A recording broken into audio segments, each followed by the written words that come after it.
افتتح نائب محافظ بني سويف بلال حبش بالإنابة عن المحافظ محمد هاني غنيم مسجد الحسن البصري وذلك بشرق النيل في مدينة بني سويف الجديدة، بالإضافة إلى افتتاح 4 مساجد أخرى بمركز ناصر بإجمالي تكلفة 15 مليون جنيه.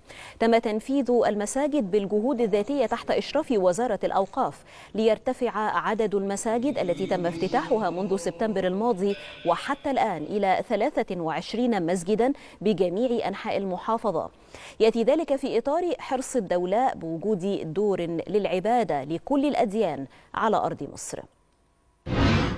احنا النهارده داخل افتتاح احدى المساجد في مدينه بني سويف، وفي نفس الوقت النهارده واحنا في مدينه بني سويف عندنا 5 مساجد بيتم افتتاحهم على مستوى المحافظه، واحد اللي احنا فيه، وفي هناك 4 مساجد اخرى بيتم افتتاحها في مركز ناصر احدى المراكز التابعه لمحافظه بني سويف.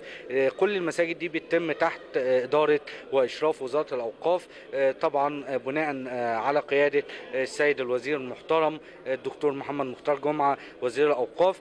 خليني اقدر اكد ان ده ضمن اطار وحرص الدوله المصريه على وجود دور عباده لكل الاديان السماويه على ارض مصر. تم اليوم بفضل الله تبارك وتعالى افتتاح مسجد الامام الحسن البصري على مساحه تقع اجماليه 600 متر بتكلفه ما يقرب من 5 ملايين جنيهات او يزيد.